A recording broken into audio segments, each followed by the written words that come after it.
Capítulo 8. Relacionamentos iluminados.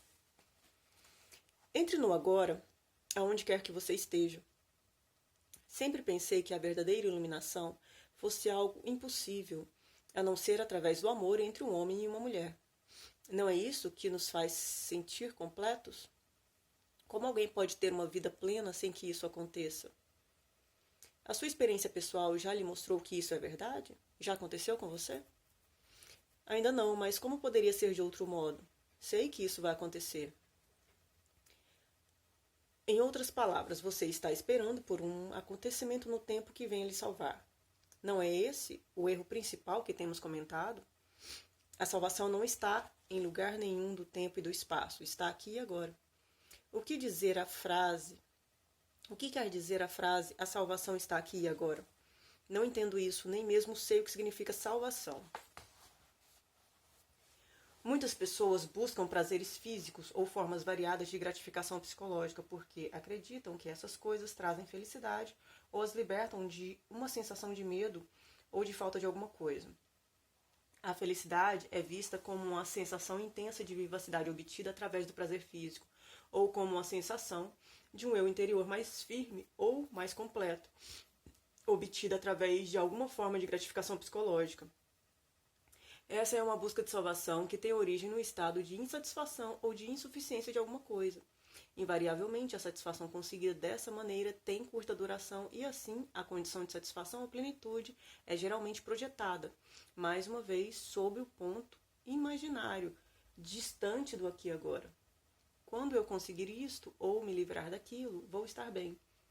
Essa é uma disposição mental inconsciente que cria a ilusão de salvação do futuro. A verdadeira salvação é satisfação, paz, vida em toda a sua plenitude. É ser quem somos, sentir dentro de nós o bem que não tem opositores, a alegria do ser que não depende de nada que esteja fora de nós. Não é sentida como uma experiência passageira, mas como uma presença permanente. Na linguagem dos que creem em Deus, é conhecer Deus, não como algo externo a nós, mas sim como a nossa essência mais profunda. A verdadeira salvação consiste em conhecermos a nós mesmos como parte inseparável da vida única, livre do tempo e da forma de onde se origina tudo o que existe. A verdadeira salvação é um estado de liberdade, do medo do sofrimento, de uma sensação de insuficiência e de falta de alguma coisa, e, portanto, de todos os desejos, necessidades, cobiça e dependência. É libertar-se do pensamento compulsivo, da negatividade e, acima de tudo, do passado e do futuro como uma necessidade psicológica. A nossa mente está dizendo que, do jeito que as coisas estão agora, não vamos conseguir chegar lá. Tem de acontecer alguma coisa ou temos de nos tornar isso ou aquilo. Ela está dizendo, na verdade, que precisamos do tempo, que precisamos encontrar, negociar, fazer, conseguir, adquirir, compreender ou nos tornar alguém, antes de nos sentirmos livres e satisfeitos. Vemos o tempo como um meio de salvação, quando, na verdade, ele é o grande obstáculo para a salvação. Imaginamos que não podemos chegar lá e, a partir do ponto em que estamos ou de quem somos nesse momento, porque não nos sentimos ainda completos ou bons o bastante, mas a verdade é que o aqui e agora é o único ponto de partida para poder chegar lá. Chegamos lá ao perceber que já estamos lá. Encontramos Deus no momento em que descobrimos que não precisamos procurar Deus. Portanto, não existe apenas um caminho para a salvação. Várias circunstâncias podem ser usadas. Não é necessário uma em particular. Entretanto, só existe um ponto de acesso, o agora. Não existe salvação longe desse momento. Você está só, sem uma companhia? Acesse o agora a partir da sua solidão. Você tem um relacionamento? Acesse o agora a partir desse relacionamento. Não existe nada que possamos fazer ou obter que nos aproxime mais da salvação do que o momento presente. Não podemos fazer isso no futuro, ou fazemos agora, ou simplesmente não fazemos. Relação de amor e ódio. A menos que você acesse a frequência consciente da presença, todos os seus relacionamentos, principalmente os mais íntimos, vão apresentar defeitos profundos. Durante um tempo, eles podem dar a impressão de serem perfeitos, como quando estamos apaixonados, mas, invariavelmente, essa perfeição aparente acaba destruída por discussões, conflitos, insatisfações e até mesmo por violência física e emocional, que passa a acontecer com uma frequência cada vez maior. Parece que a maioria dos relacionamentos amorosos não leva muito tempo para se tornar uma relação de amor e ódio. O amor pode se transformar em agressões furiosas em sentimentos de hostilidade ou num piscar de olhos em um completo recuo da afeição. Isso é visto como normal. Os relacionamentos, então, oscilam por um tempo, por alguns meses ou anos, entre polaridade de amor e ódio e nos trazem muito prazer e muita dor. Não é pouco comum que os casais se tornem viciados nesses ciclos. Esse tipo de drama nos faz sentir vivos. Quando o equilíbrio entre as polaridades negativa e positiva é desfeito e os ciclos negativos e destrutivos acontecem com frequência e intensidade crescentes, não demora muito para o relacionamento acabar. Pode parecer que tudo se resolveria se conseguíssemos eliminar os ciclos negativos e destrutivos, permitindo que o relacionamento florescesse sem problemas, mas isso não é possível. As polaridades são mutuamente interdependentes, não podemos ter uma sem a outra. A positiva já contém dentro de si a negativa ainda não manifestada. Ambas são, na verdade, aspectos diferentes de um mesmo sistema defeituoso. Estou tratando aqui dos chamados relacionamentos românticos, não do verdadeiro amor, que possui opositores porque nasce além da mente. O amor, como um estado permanente, ainda é raro de encontrar, tão raro quanto a consciência nos seres humanos. Entretanto, é possível haver lampejos breves e ilusórios de amor, sempre que existir um espaço no fluxo da mente. O lado negativo de um relacionamento é mais facilmente reconhecido como um defeito ou anormalidade do que o positivo, e é muito mais fácil reconhecer a fonte da negatividade do parceiro do que vê-la em nós mesmos.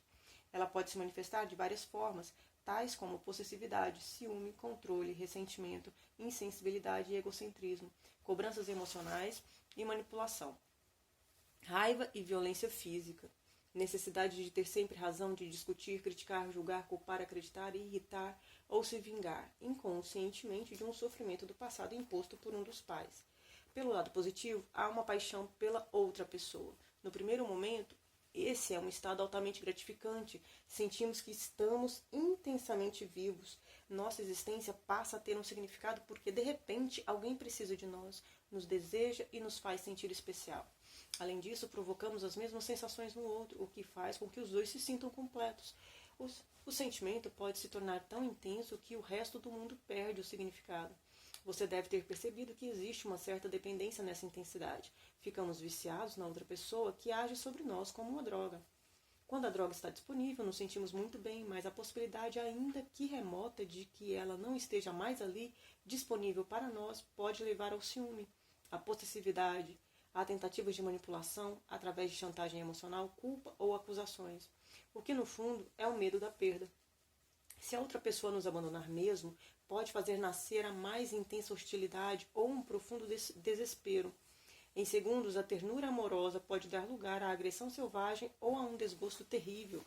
Onde é que está o amor agora? Será que o amor pode se transformar no seu oposto em segundos? Será que era amor de verdade ou um vício, uma dependência?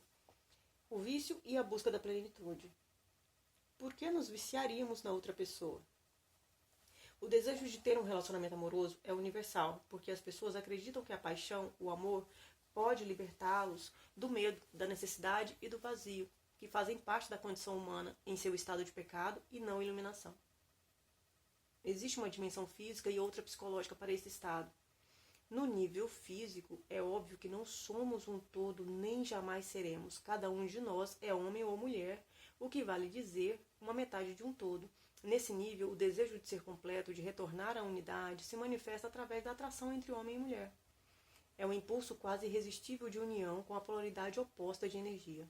A raiz desse impulso físico é espiritual porque nele está o desejo ardente do fim de uma dualidade, de um retorno ao estado de completude.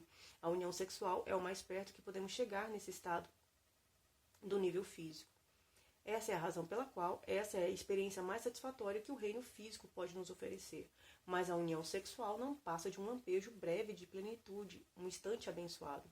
Enquanto ela for inconscientemente vista como um meio de salvação, você a verá como o fim da dualidade no nível da forma, um lugar onde ela não pode ser encontrada. Você teve um lampejo no paraíso. Você teve um lampejo do paraíso, mas não pode ficar ali e se percebe de novo em um corpo separado. No nível psicológico, a sensação de falta, de não estar completo, é até maior do que no nível físico. Enquanto houver uma identificação com a mente, o sentido do eu interior é dado pelas coisas externas. Isso significa que você extrai o sentido de quem você é de coisas que não têm nada a ver com quem você realmente é, com o seu papel, como o seu papel na sociedade, suas propriedades, sua aparência externa, seus sucessos e fracassos, seu sistema de crenças, etc. Esse eu interior falso, o ego construído pela mente, sente-se vulnerável, inseguro e está sempre em busca de coisas novas com as quais se identifica para obter, para obter a sensação de que ele existe. Mas nada é suficiente para lhe dar uma satisfação duradoura. O medo permanece, a sensação de falta e de necessidade permanece. Então acontece aquele relacionamento especial. Parece ser a resposta para todos os problemas do ego, parece preencher todas as nossas necessidades. Todas aquelas outras coisas das quais você tinha extraído o sentido do eu interior se tornam relativamente insignificantes. Você agora tem um ponto focal que substitui todos os outros, que dá sentido à sua vida e até define a sua identidade, a pessoa por quem você se apaixonou. Você não é mais um fragmento isolado em um mundo insensível. Seu mundo agora tem um centro, a pessoa amada. O fato de que o centro está fora de você, e portanto você ainda tem um sentido de eu interior derivado de coisas externas, parece não importar muito no primeiro momento. O que importa é que aquelas sensações de medo, falta, vazio e insatisfação não estão mais presentes. Ou será que estão? Será que elas desapareceram ou continuam a existir por baixo da aparente felicidade? Se em seus relacionamentos você vivenciou tanto o amor quanto o seu oposto, então é provável que você esteja confundindo o apego do ego e a dependência com o amor. Não se pode amar alguém em um momento e atacar essa pessoa no momento seguinte. O verdadeiro amor não tem oposto. Se o seu amor tem oposto, então não é amor, mas uma grande necessidade do ego de obter um sentido mais profundo e mais completo do eu interior. Uma necessidade que a outra pessoa preenche temporariamente. É uma forma de substituição que o ego encontrou e que, por um curto período, ela parece ser mesmo a salvação. Chegou então um momento em que o outro passa a se comportar de um modo que deixa de preencher as nossas necessidades, ou melhor, as necessidades do nosso ego. As sensações de medo, sofrimento e falta que estavam encobertas pelo relacionamento amoroso voltam a aparecer. Como acontece com qualquer vício, ficamos muito bem enquanto a droga está disponível, mas chega um momento em que a droga não funciona mais. Quando essas dolorosas sensações de medo reaparecem, nós as sentimos mais fortes do que antes e passamos a ver o outro como a causa de todas essas sensações. Isso significa que estamos projetando no outro essas sensações, por isso nós o agredimos com toda a violência que é a parte do nosso sofrimento. Essa agressão pode despertar o sofrimento do outro, que é induzido a contra-atacar. Nesse ponto, o ego ainda está inconscientemente esperando que a agressão ou a tentativa de manipulação seja suficiente para levar o outro a mudar o comportamento, de forma que possa usá-lo de novo para encobrir seu sofrimento. Todo vício surge de uma recusa inconsciente de encararmos nossos próprios sofrimentos. Todo vício começa no sofrimento e termina nele. Qualquer que seja o vício, álcool, comida, drogas, legais ou ilegais, ou mesmo uma pessoa, ele é um meio que usamos para encobrir o sofrimento. Essa é a razão porque, passada a euforia inicial, existe tanta infelicidade, tanto sofrimento nos relacionamentos íntimos. Eles não causam o sofrimento e a infelicidade, eles trazem à superfície o sofrimento e a infelicidade que já estão dentro de nós. Todo vício faz isso. Todo vício chega a um ponto em que já não funciona mais para nós, e então sentimos o sofrimento mais forte do que nunca. Essa é uma razão pela qual muitas pessoas estão sempre tentando escapar do momento presente e buscando algum tipo de salvação no futuro. A primeira coisa que devem encontrar, caso focalizem a atenção no agora, é o próprio sofrimento que carregam. Isso é o que mais temem. Se ao menos soubessem como no agora é fácil acessar o poder da presença que dissolve o passado e o sofrimento, se ao menos soubessem como estão perto da própria realidade, como estão perto de Deus. Evitar se relacionar com uma tentativa de evitar o sofrimento também não é a resposta. O sofrimento está lá, de qualquer jeito. 3 relacionamentos infelizes em alguns anos têm mais probabilidade de forçar você a acordar do que 3 anos em uma ilha deserta ou trancafiado em seu quarto. Mas se você pudesse colocar uma presença intensa em sua solidão, isso também funcionaria para você. Transformando as relações viciadas em relações iluminadas. Podemos transformar um relacionamento viciado em um relacionamento verdadeiro? Sim, Se estivermos presentes e aumentarmos a nossa presença, concentrando a atenção cada vez mais fundo no agora, a chave do segredo sempre será essa. Não importa se você está vivendo só ou com alguém. Para o amor florescer, a luz da nossa presença tem de ser forte o bastante de modo a impedir que o pensador ou o sofrimento do corpo nos domine. Saber que cada um de nós é o ser por baixo do pensador, a serenidade por baixo do barulho mental, o amor e a alegria por baixo da dor significa liberdade, salvação e iluminação. Por fim, a identificação com o sofrimento do corpo é trazer a presença para o sofrimento e assim transformá-lo. Por fim, a identificação com o pensamento é ser o observador silencioso dos próprios pensamentos e atitudes, em especial dos padrões repetitivos gerados pela mente e dos papéis desempenhados pelo ego. Se pararmos de injetar autossuficiência na mente, ela perde sua qualidade compulsiva, que é o impulso para julgar.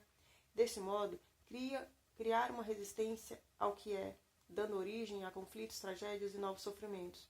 Na verdade, no momento em que paramos de julgar, no instante em que aceitamos aquilo que é, ficamos livres da mente e abrimos espaço para o amor, para a alegria e para a paz. Em primeiro lugar, paramos de nos julgar, depois paramos de julgar o outro.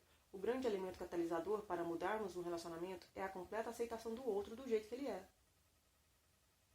sem querermos julgar ou modificar nada.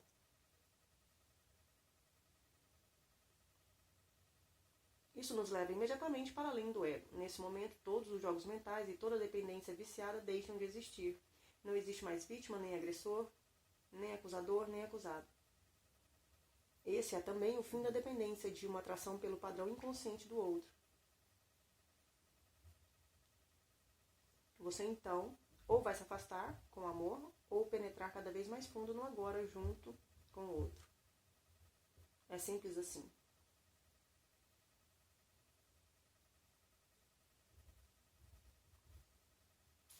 O amor é um estado do ser. Não está do lado de fora, está bem lá, dentro de nós. Nós temos como perdê-lo e ele não consegue nos deixar. Não depende de um outro corpo, de nenhuma outra externa, de nenhuma forma externa. Na serenidade do estado de presença, podemos sentir a nossa própria realidade sem forma e sem tempo, que a vida não manifesta, que dá vitalidade à nossa forma física. Conseguimos então sentir essa mesma vida lá no fundo de outro ser humano, de cada criatura. Conseguimos enxergar além do véu opaco da forma e da desunião. Essa é a realização da unidade. Isso é amor. O que é Deus? A eterna vida única debaixo de todas as formas de vida. O que é o amor? Sentir profundamente a presença dessa vida única em nós e dentro de todas as criaturas. Portanto, todo amor é o amor de Deus. O amor não é seletivo, assim como a luz do sol não é seletiva. Não torna ninguém especial, não é exclusivo. A exclusividade não tem a ver com o amor de Deus, mas com o amor do ego. Entretanto, a intensidade do amor pode variar. Pode haver uma pessoa que atue como um espelho do amor, que você dirija a ela e que o devolva de modo mais claro e mais intenso do que outras. E se essa pessoa sente o mesmo em relação a você, pode-se dizer que as duas têm um relacionamento amoroso. O vínculo que liga as duas pessoas é o mesmo vínculo que nos liga à pessoa sentada ao nosso lado no ônibus, ou a um pássaro, a uma árvore, a uma flor. Só o que diferencia é o grau de intensidade com que sentimos. Mesmo em um relacionamento tido como viciado, podem existir momentos em que alguma coisa mais real se destaca, algo além das necessidades doentias do casal. São momentos em que sua mente e a do outro cedem por um curto período e o sofrimento do corpo fica temporariamente adormecido. Isso pode acontecer durante uma relação física mais intensa ou quando o casal está presenciando o milagre do nascimento de uma criança, ou na presença da morte, ou quando um dos dois está seriamente doente, ou qualquer coisa que faça a mente perder a força. Nessas ocasiões, o ser normalmente escondido debaixo da mente se revela e torna possível o verdadeiro entendimento. O verdadeiro entendimento é uma comunhão, a realização da unidade, que é o amor. Normalmente, esse entendimento desaparece rapidamente, tão logo a mente e a identificação da mente reaparecem. Deixamos de ser quem somos e voltamos a brincar e a representar para satisfazer as necessidades do ego. Voltamos de novo a ser uma mente humana, fingindo ser um ser humano, interagindo com outra mente, representando um drama chamado amor.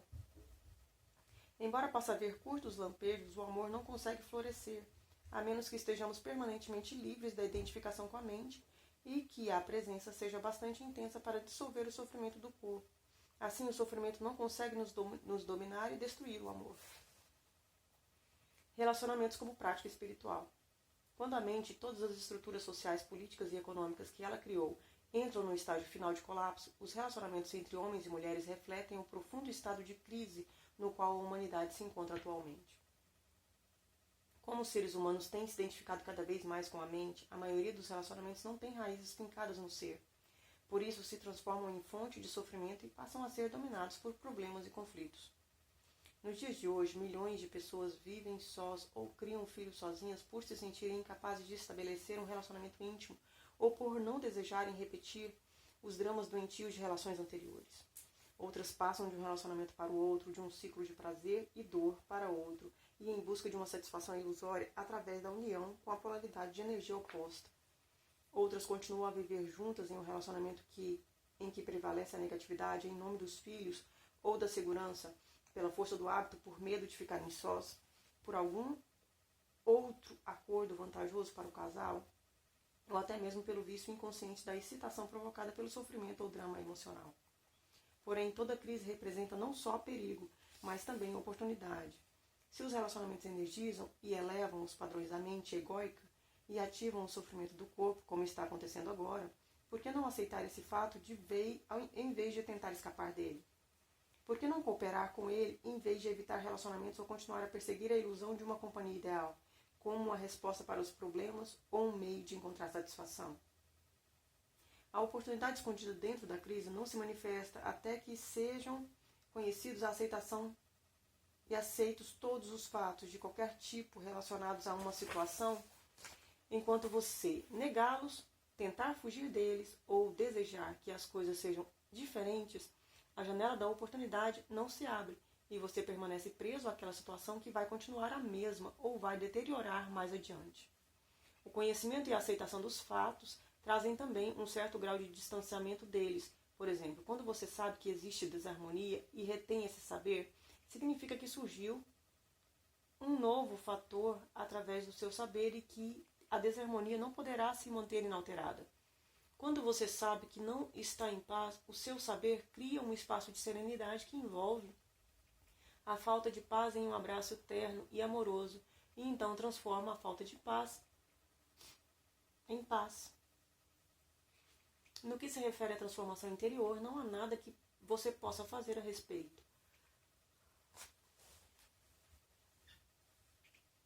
Você não pode transformar a si mesmo, e é claro que não pode transformar seu companheiro ou qualquer pessoa.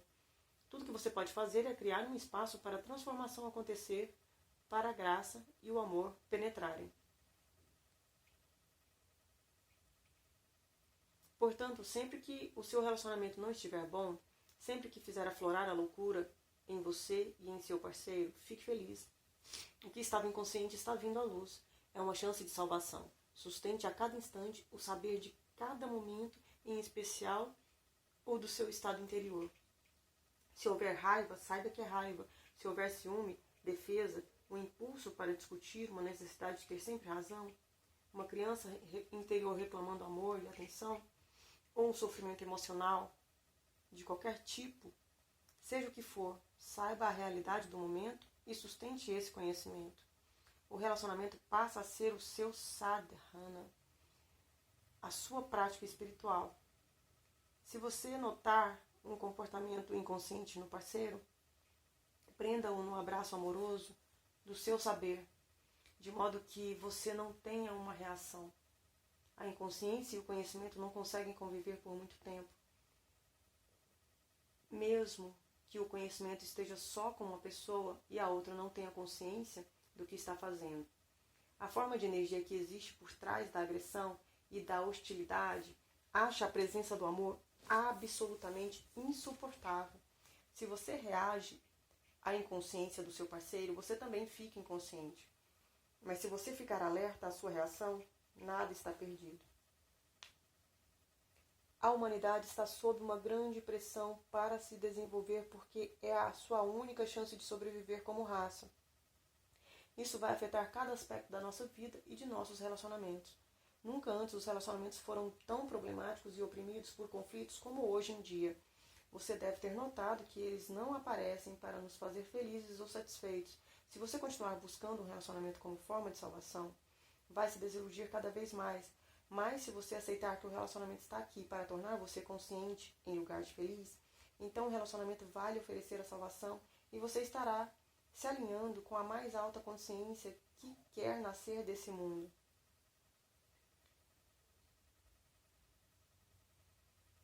Para os que se mantiverem apegados aos padrões antigos, haverá cada vez mais sofrimento, violência, confusão e loucura.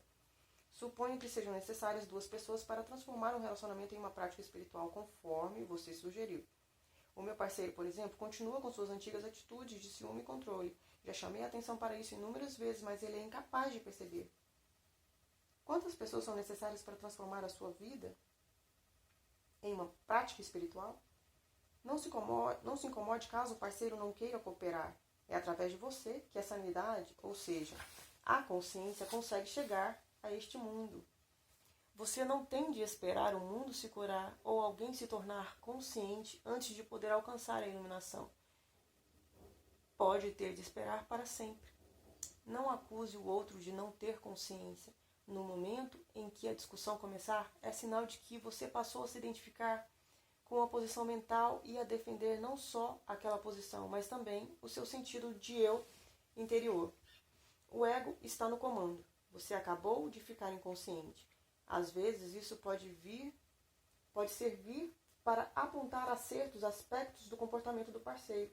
Se você estiver muito alerta, muito presente, pode agir sem o envolvimento do ego, sem culpar, acusar ou fazer o outro se sentir errado.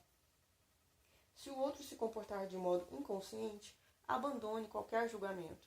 O julgamento tanto serve para as pessoas confundirem o comportamento inconsciente com quem elas são de verdade, quanto para projetar a história a própria inconsciência sobre a outra pessoa e se enganar por causa disso sobre quem elas são.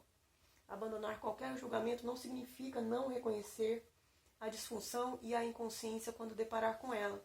Significa ser o saber e não ser a reação e o juiz.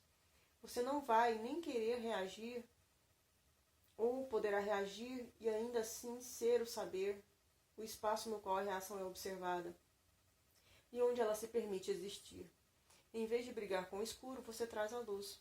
Em vez de reagir a uma desilusão, você vê a desilusão, mas ao mesmo tempo enxerga através dela. Ser o saber cria um espaço nítido de presença amorosa que permite a todas as coisas e pessoas serem como são. Não existe maior catalisador para que a transformação aconteça.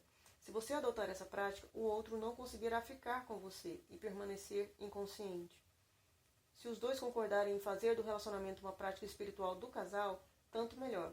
Podem contar ao outro os pensamentos e sentimentos tão logo apareçam, ou assim que uma reação desponte, de forma que não haja tempo para surgir um espaço em que uma emoção não dita ou desconhecida, ou uma queixa, possam se agravar e se desenvolver. Aprenda a expressar os seus sentimentos sem culpar ninguém. Aprenda a ouvir o parceiro de modo aberto, sem reservas.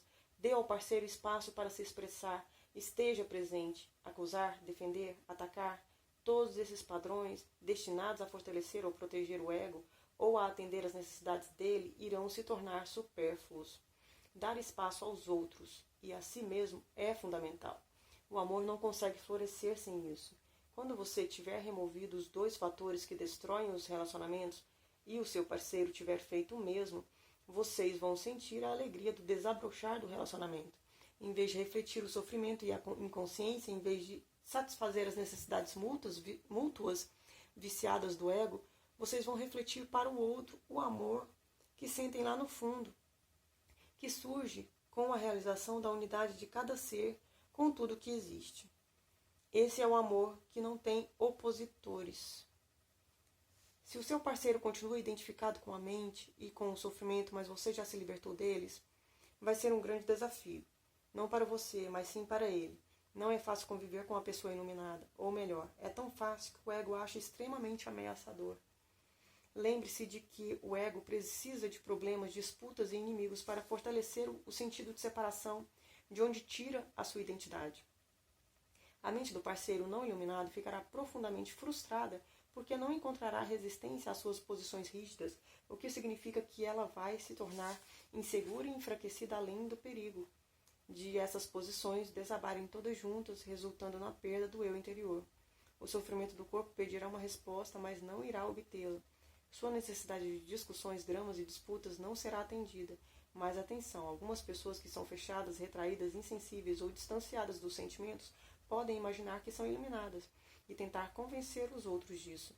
Elas podem sustentar que não existe nada errado com elas e que o erro está no parceiro. Os homens têm mais tendência a agir assim do que as mulheres. Talvez suas mulheres como irracionais ou emocionais.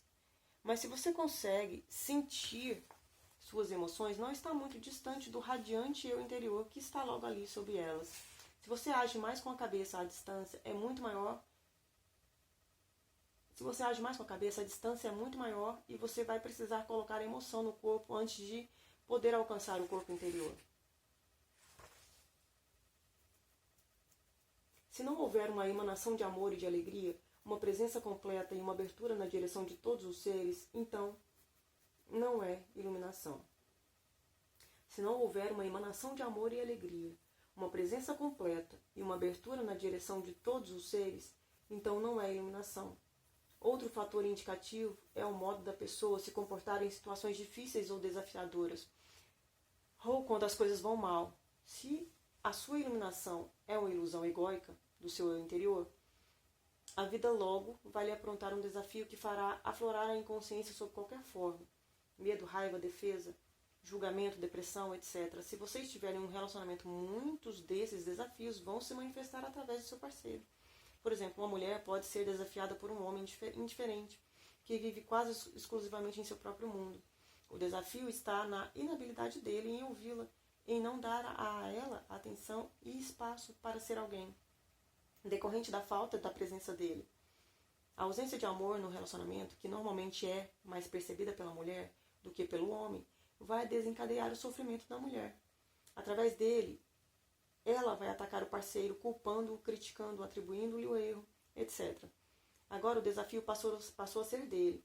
Para se defender contra a agressão desencadeada pelo sofrimento dela, que considera totalmente sem razão, ele vai se aferrar cada vez mais às suas posições mentais, enquanto se justifica, se defende ou contra-ataca.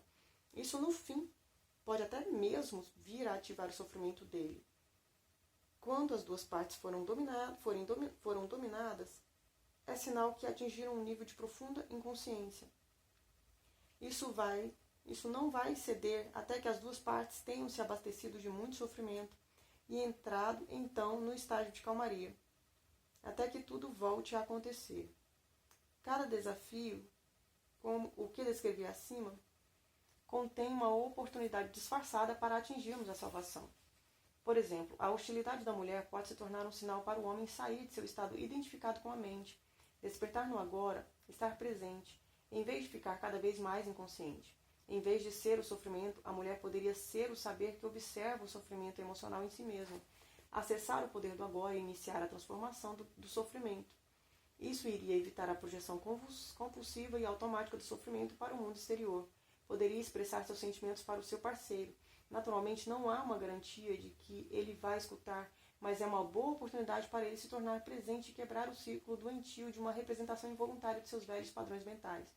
Se a mulher perder essa oportunidade, o homem poderá observar a sua própria reação emocional e mental ao sofrimento dela, a maneira como ele se coloca na defensiva em vez de ser a reação. Poderá então identificar o momento em que começa o seu próprio sofrimento e trazer consciência às suas emoções. Assim, um espaço de consciência pura, claro e sereno passaria a existir. O saber, a testemunha silenciosa, o observador. Essa consciência não nega o sofrimento, e mais que isso, está além dele. Permite que o sofrimento aconteça ao mesmo tempo que o transforma. Ela tudo aceita e tudo transforma.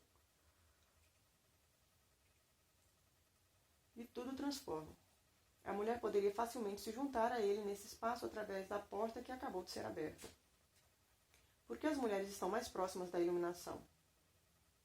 Os obstáculos para a iluminação são os mesmos para homens e mulheres? São, mas com uma ênfase diferente. De uma maneira geral, é mais fácil para uma mulher sentir e estar em seu corpo e, portanto, ela é naturalmente mais próxima do ser e potencialmente mais próxima da iluminação do que o homem. Essa é a razão pela qual muitas culturas antigas instintivamente escolhiam figuras ou analogias femininas para representar ou descrever a realidade transcendental e sem forma. Eram vistas como o ventre que dá a luz a todas as coisas, as sustenta e as alimenta durante a vida como forma. No Tao Te Ching, um dos livros mais antigos e profundos escritos em todos os tempos, o Tao, que pode ser traduzido como ser, é descrito como infinito, eternamente presente, a mãe do universo. Naturalmente, as mulheres estão mais próximas dele do que os homens, porque elas corporificam o não manifesto. Além disso, todas as criaturas e todas as coisas no final voltam à fonte. Todas as coisas se desfazem no Tao. Só ele permanece. Como a fonte é vista como feminina, ela é representada na psicologia e na mitologia como os lados claro e escuro do arquétipo feminino. A deusa, ou mãe divina, tem dois aspectos: dá e tira a vida.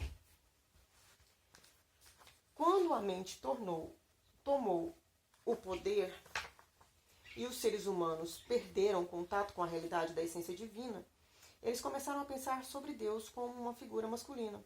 A sociedade passou a ser dominada pelos homens e as mulheres foram subordinadas a ele. Não estou sugerindo um retorno às primeiras representações femininas da divindade.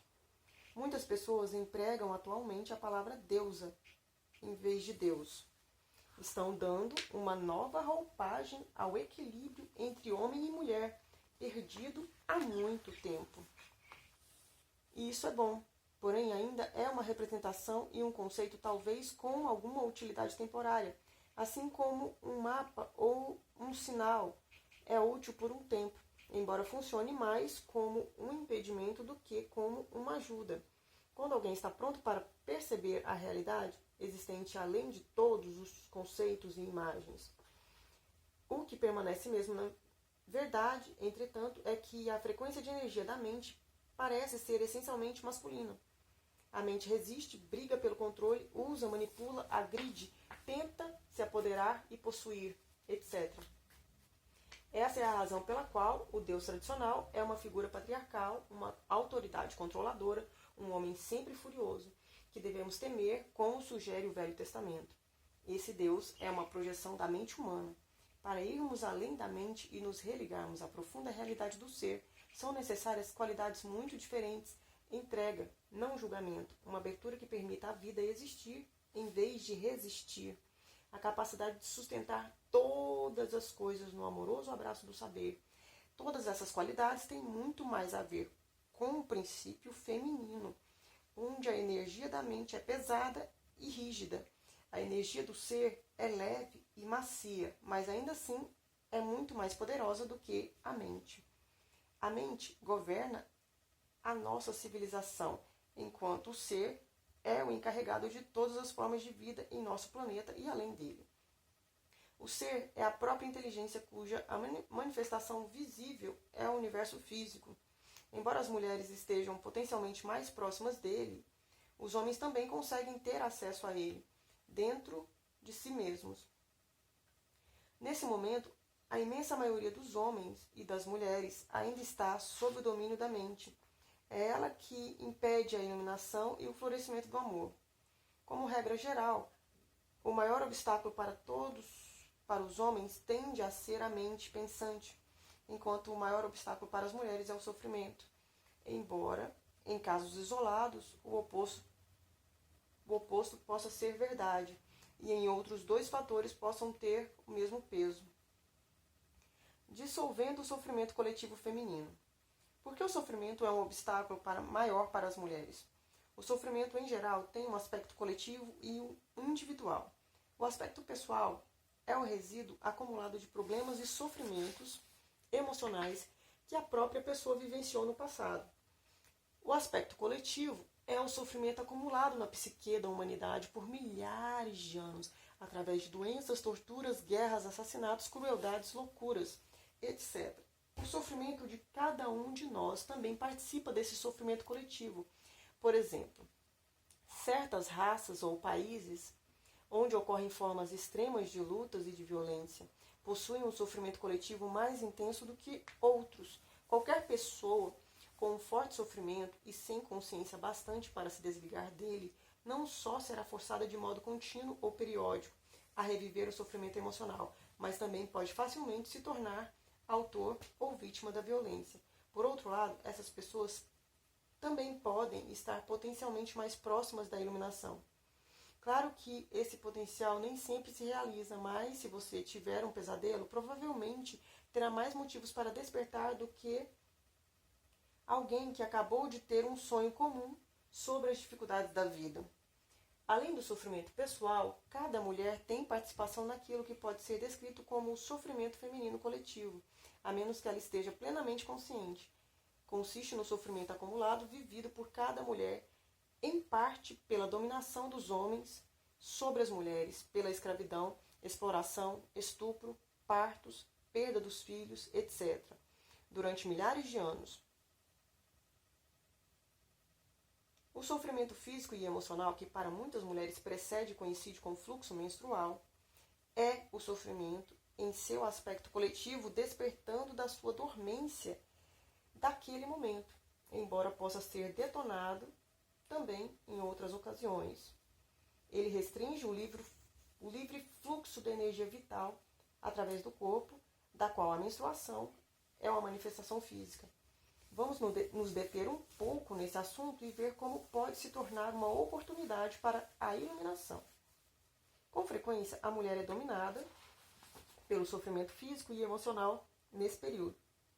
Ele tem uma carga energética poderosa, que pode facilmente empurrá-la para uma identificação inconsciente com ele. Você é então possuída por um campo de energia que ocupa o seu espaço interior e finge ser você, mas não é você de jeito nenhum. Ele fala através de você, age através de você, pensa através de você, vai criar situações negativas em sua vida de tal modo que ele possa se alimentar da energia. Eu já descrevi esse processo. Ele pode ser vicioso e destrutivo. É o sofrimento puro, o sofrimento do passado, e não é você.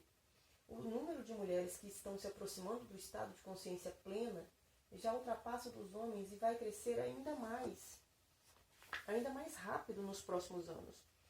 Os homens poderão alcançá-las no final, mas por um tempo considerável haverá uma distância entre a consciência masculina e feminina.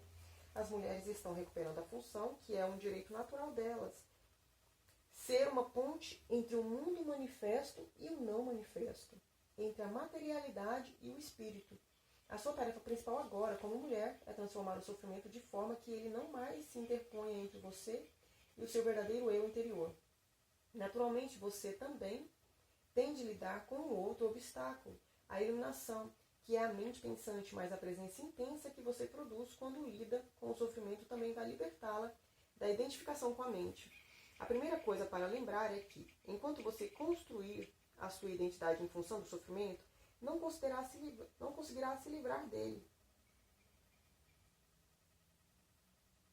Enquanto investir uma parte do seu sentido de eu interior no seu sofrimento emocional, você vai resistir ou sabotar inconscientemente cada tentativa para curar o sofrimento. Por quê? Porque você quer se manter inteiro e o sofrimento se tornou uma parte essencial de você. Esse é um processo inconsciente e o único caminho para superá-lo é torná-lo consciente. Perceber de repente que você está ou tem estado presa ao sofrimento pode lhe causar um choque. No momento em que percebe isso, você acabou de romper com a ligação. O sofrimento é um campo de energia quase que como uma entidade que alojou temporariamente no seu espaço interior. É a energia da vida que foi aprisionada, uma energia que não está mais fluindo. Claro que o sofrimento está ali por causa de certas coisas que aconteceram no passado. Ele é o passado vivo em você. E se você se identifica com ele, se identifica com o passado, uma identidade vítima. Acredita que o passado é mais poderoso do que o presente, o que não é verdade. É a crença de que outras pessoas e o que fizeram a você são responsáveis pelo que você é hoje, pelo seu sofrimento emocional ou por sua incapacidade de ser o verdadeiro eu interior. A verdade é que o único poder está bem aqui, nesse momento. O poder da sua presença. Uma vez que saiba disso, perceberá também que só você é responsável pelo seu espaço interior nesse momento e que o passado não consegue prevalecer contra o poder do agora. Portanto, a identificação impede você de lidar com o sofrimento. Algumas mulheres conscientes o bastante para abandonar a identidade de vítima no nível pessoal ainda estão presas a uma identidade coletiva de vítima que atribuem ao que os homens fizeram às mulheres. Elas estão certas, mas também estão erradas. Estão certas porque o sofrimento coletivo feminino é, em grande parte, decorrente da violência masculina infligida às mulheres, bem como da repressão dos princípios femininos por todo o planeta durante milênios. Estão erradas se extraírem o sentido do eu interior desse fato e assim se mantiverem aprisionadas em uma identidade coletiva de vítima. Se uma mulher continua agarrada à raiva, a ressentimentos ou condenações, ela continua agarrada ao seu sofrimento. Isso pode dar a ela um reconfortante sentido de identidade, de solidariedade com outras mulheres, mas a mantém escravizada ao passado e bloqueia um acesso integral à sua essência e ao poder verdadeiro. Se as mulheres se afastam dos homens, favorecem um sentido de separação e, portanto, um fortalecimento do ego. E quanto mais forte o ego, mais distante você está da sua verdadeira natureza. Assim, não use o sofrimento para criar uma identidade. Use-o, em vez disso, para a iluminação. Transforme-o em consciência. Uma das melhores épocas para fazer isso é durante a menstruação. Acredito que, nos próximos anos, muitas mulheres irão atingir o estado de consciência plena durante esse período. Normalmente, esse é um tempo de inconsciência para muitas mulheres, porque são dominadas pelo sofrimento coletivo feminino. Entretanto, você pode reverter isso, uma vez que tenha alcançado um determinado nível de consciência. E assim, em vez de se tornar inconsciente, você fica mais consciente. Já descrevi antes esse processo básico, mas vou apresentá-lo de novo, dessa vez com uma referência especial ao sofrimento coletivo feminino. Quando você percebe que o período menstrual está se aproximando, antes mesmo de sentir os primeiros sinais do que é comumente chamado tensão pré-menstrual, o despertar do sofrimento coletivo feminino, mantenha-se muito alerta e ocupe o seu corpo o mais que puder. Quando o primeiro sinal aparecer, você vai precisar estar bastante alerta para agarrá-lo, antes que ele domine você. Por exemplo, o primeiro sinal pode ser uma grande súbita irritação, ou um lampejo de raiva, ou simplesmente um sintoma físico. Seja lá o que for, agarre-o antes que ele domine o seu pensamento ou o seu comportamento. Isso significa simplesmente colocar o foco da sua atenção sobre ele. Saber que se trata do sofrimento e, ao mesmo tempo, ser o conhecedor, o que significa perceber a sua presença consciente e sentir o seu poder. Qualquer emoção cede e se transforma quando colocamos a presença sobre ela. Se for um simples sintoma físico, a atenção que você der a ela vai evitar que se transforme em uma emoção ou em um pensamento. Continue então alerta e espere pelo próximo sinal de sofrimento. Quando ele aparecer, agarre-o de novo, do mesmo jeito que antes. Mais tarde, quando o sofrimento tiver despertado totalmente do seu estado de dormência, você poderá vivenciar uma considerável turbulência em seu espaço interior por uns momentos, talvez até por alguns dias. Qualquer que seja a forma que ele tome, esteja presente, dê a ele a sua atenção completa. Observe a turbulência dentro de você, perceba que ela está lá, sustente o conhecimento e seja o conhecedor. Lembre-se, não permita que o sofrimento use a sua mente e domine o seu pensamento. Observe-o, sinta a energia de modo direto dentro do seu corpo, como você já sabe. A atenção completa significa aceitação completa. Através de uma atenção continuada e, portanto, da aceitação, vem a transformação. O sofrimento se transforma em uma consciência radiante, assim como um pedaço de lenha colocado dentro do fogo se transforma em fogo. A menstruação irá, então, se tornar não só uma expressão de alegria e realização da sua feminilidade, mas também um tempo sagrado de transformação quando você faz nascer uma nova consciência. A sua verdadeira natureza, então, reluz lá fora, tanto em seu aspecto feminino como a deusa, quanto em seu aspecto transcendental do ser que ultrapassa a dualidade masculino e feminino. Se o seu parceiro for consciente, pode ajudar você a praticar o que acabei de descrever, sustentando a frequência da intensa presença, nessa hora em especial. Se ele permanecer presente, sempre que você voltar a se identificar inconscientemente com o sofrimento, o que pode e vai acontecer a princípio, você será capaz de se juntar rapidamente a ele no estado de presença. Isso significa que sempre que o sofrimento dominar você, seja durante a menstruação ou em outras ocasiões, o seu parceiro não vai confundi-lo com quem você é. Mesmo que o sofrimento o ataque, como provavelmente acontecerá, ele não vai reagir como se fosse você, ou se retirar ou apresentar algum tipo de defesa. Ele vai sustentar o espaço da presença intensa e nada mais é necessário para a transformação. Em outras vezes, você será capaz de fazer o mesmo por ele ou de ajudá-lo a recuperar a consciência, retirando-a da mente, ao desviar a atenção para o aqui e agora, quando ele ficar identificado com o pensamento. Assim, um campo permanente de energia de alta frequência vai aparecer entre vocês. Nenhuma ilusão, sofrimento, disputa, nada que não seja vocês, nada que não seja amor, pode sobreviver dentro dele. Isso significa a realização do divino, o propósito transpessoal de seu relacionamento.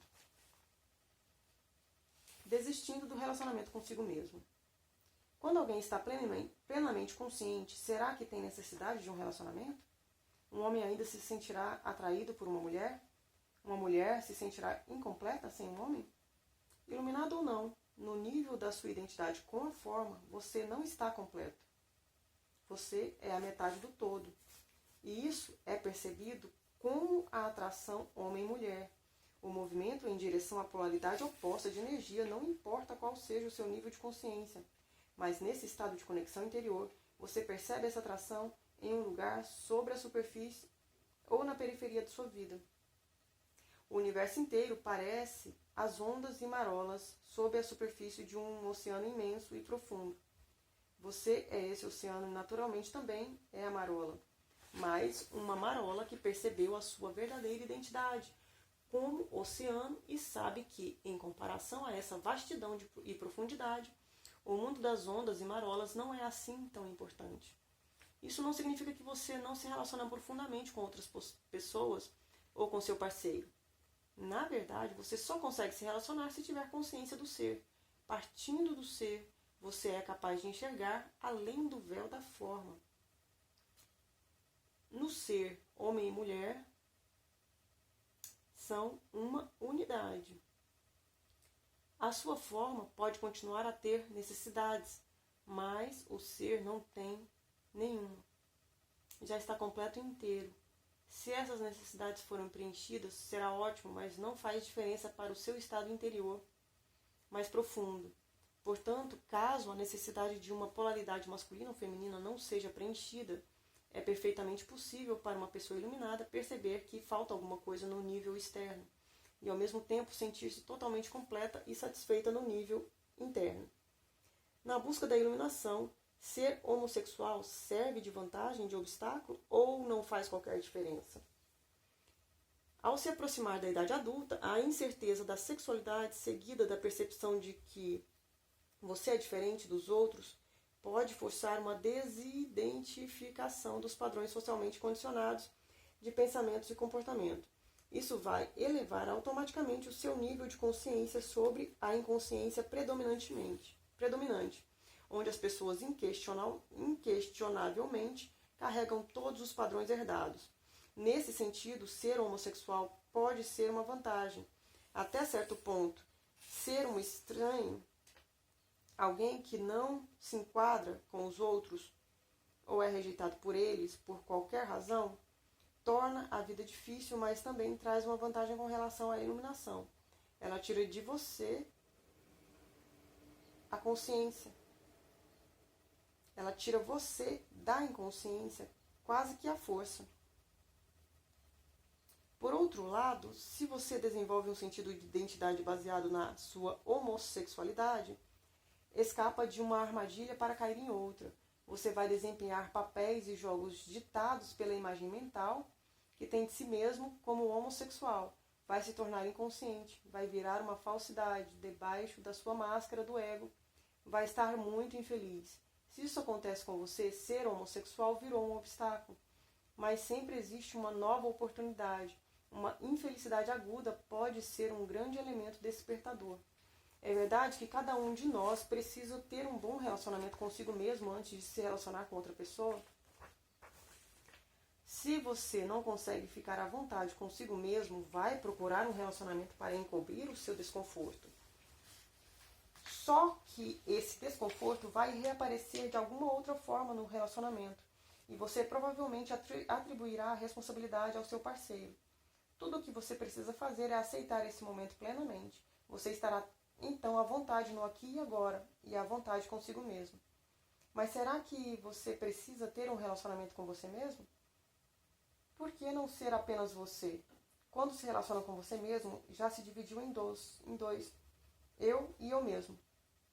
Sujeito e objeto. Essa dualidade criada pela mente é a raiz de toda a complexidade desnecessária de todos os problemas e conflitos em sua vida. No estado de iluminação, você é você mesmo. Você e você mesmo se fundem em um só. Você não se julga, não sente pena de si, não se orgulha de si, não se ama, não se odeia, etc. A divisão provocada pela consciência está curada, sua maldição removida. Não existe um você mesmo, que seja preciso proteger, defender ou alimentar. Quando você está iluminado, não tem mais um relacionamento consigo mesmo. Uma vez que tenha aberto mão disso, todos os seus outros relacionamentos serão de amor.